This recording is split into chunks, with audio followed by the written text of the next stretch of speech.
What is going on, ladies and gentlemen? My name is Darian, and welcome to the official, definitive, 100% accurate, cannot be contested League of Legends waifu tier list, where I'm here to give you the objectively correct takes on whether your waifu would actually make a good wife, or probably take a lot more than 50% in the divorce. Before we begin, let's go over our criteria for rating each of these women. While conventional attractiveness is going to be a major role, another big factor is how well of a wife this woman would make. Because while Evelyn may be a major hottie, she'd also flay your skin from your bones, which, some people are into, but not everyone. And with our criteria done, let's get into the 100% definitive League of Legends waifu tier list. Also, be sure to hit that subscribe button if you enjoy the content. Also, before we begin...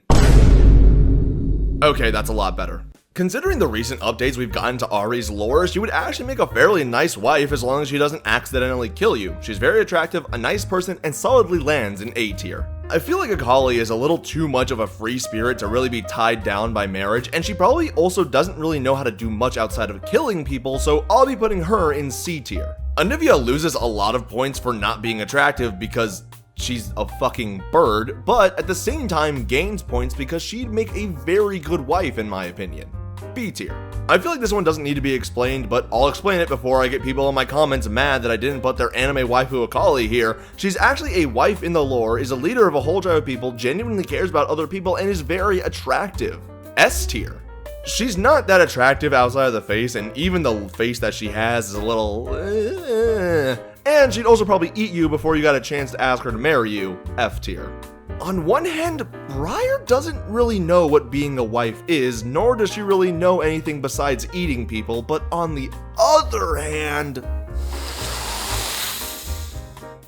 I'll put her in D tier. Caitlyn would make a great wife if it wasn't for the fact that she'd be a little bit too invested in her job and might miss a few date nights here and there. A tier though. Camille could have actually been a wife in the lore, but her wanting to do what's right for her house is greater than wanting to be with a man who she truly loved, and therefore I'm putting her in C tier. If she did become a wife, she would probably be a good one, but she also chose her house over her one chance to be one, so Cassiopeia would probably kill you the second she doesn't need you, but at the same time, damn titties though. B tier. I feel like if it wasn't for the massive amounts of running away from responsibility, Diana would be a great wife. A tier. She'll kill you, and you might be able to get something from her before you die. D tier. She'll kill you, but you won't get anything from her before you die. F tier. Just like with Camille, I feel like if Fiora's ties to her house weren't the sole focus of her life, she might make an incredibly good wife. However, unlike Camille, she didn't choose her house over love, so I'll say B tier. S tier immediately for Gwen. She looks amazing, she has a great personality, would make a fantastic wife, and the best part is you'd probably never have to pay for clothes again because you'd always have them perfectly tailored for you in whatever style you want. Unlike Fiora and Camille, while Laui does have ties to her god, she seems genuinely interested in having a life together with someone, and hey, anyone that picks Braum is someone who has good taste. I'm going with A tier as the strong connection to her god could put some strain on the relationship, which keeps her out of S tier. She has amazing looks all around and is definitely someone I'd trust to be a good wife given all of her very caring and family-driven traits. A tier. It's a little hard being married to someone like Janna because while she might be a good wife, you might only see her every other decade given how frequently she shows up to anything. D tier. I've said it before and I will say it a million more times. Do not stick your dick in crazy. However, in this instance, C tier. How would this even work? The second skin is alive and it's attached to her, right? I'm just gonna say B tier. She would constantly bring up her ex in the relationship regardless of if it's to talk badly about them or to moan on and on about missing them. A toxic relationship through and through. F tier.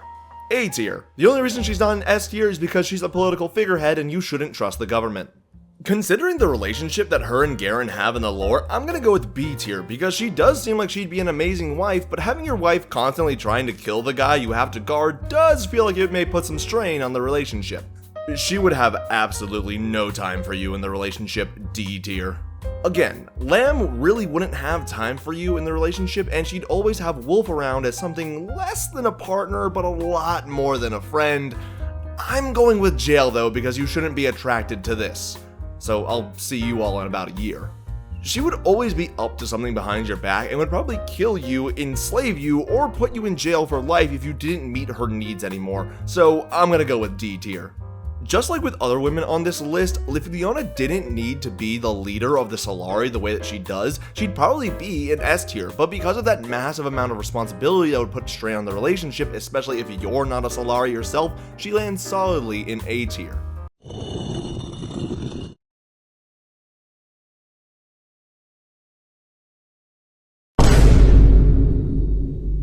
Yes, I know, I'm incredibly creative and funny. I'll take my Oscar to go, please. Now, I know I'm gonna get some flack for this because she's similar to the other woman I put in lower tiers, however, B tier because she'd at least be so much more honest with you than the other women that will do the exact same things to you. Honestly, there's nothing wrong with this outside of maybe a little bit of trust issues due to an ex, but they could certainly be worked through. A tier. I don't want to hear any complaints. Misfortune goes into S tier, girl boss would definitely make time for you, and power is sexy. Once again, power is sexy, but this version of that comes with a little bit too much PTSD, so we're putting her in B tier. Oh Jesus, how did this one get out? I'm definitely putting Nami in S tier. She's an amazing person with a great personality, and while she may be a fish, her other qualities are too amazing to look over. Nico goes to B tier for a very big reason. While she is a good person and can turn into any woman you want, she's literally from the jungle. Like straight up lives in the jungle and would take a while for her to adjust to living anywhere but the fucking jungle. So if you want to live in the jungle, then sure, S tier I guess, but anywhere else but out in the wild, and she is B tier. Now, Nidalee does have some of the same problems that Nico has, i.e. living in the jungle, but Nidalee is also a lot more attractive and smarter than Nico, landing her in A tier. I think Neela would constantly complain about life if you're not constantly trying to do all the outrageous things that she wants to do, and you wouldn't even understand it as complaining half of the time because she only has one tone of voice. C tier. It's a robot, and not even like an android, just a steel and metal robot. That being said, probably C tier? A tier without a doubt, because overall she'd make an amazing wife, but I think the self-doubt and the weird sense of humor keeps her out of S tier. B tier, honestly, because the type of people that are attracted to Kiana already know what they're getting into if they get into a relationship with her, just like with Lysandra. Doesn't make her objectively great, but still pretty good. D tier, because I know at some point either the bird is going to be watching us in the bedroom, or the bird is going to be joining us in the bedroom. Renata goes into B tier for the same reasons as Kiana for B tier, to be honest, because you know what you're getting into with this woman. Just like with Poppy, Riven would make an amazing wife. However, I think the PTSD and the guilt would probably add a lot of strain to the relationship until that gets fixed, so I'll put her in A tier for now. Honestly, I feel like Samira should be A tier, and so that's where she's gonna go because any girl that can move around the way that she does should be high up on the list. You want to be dominated by a woman so hard, and you are not afraid to admit it either. B tier.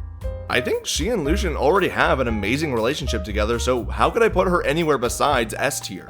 I'm gonna get some hate for this, but I really can't see any reason to put Seraphine anywhere besides A tier. She's genuinely a good person after the lore retcon, and has a genuinely good dream of uniting Zaun and Piltover, and while her design and her Twitter account and being made for KDA were very meh, from a lore and personality perspective, I can't see why she wouldn't be A tier, with the only reason for not being an S tier because the other ones already up there just have more life experience than Seraphine does.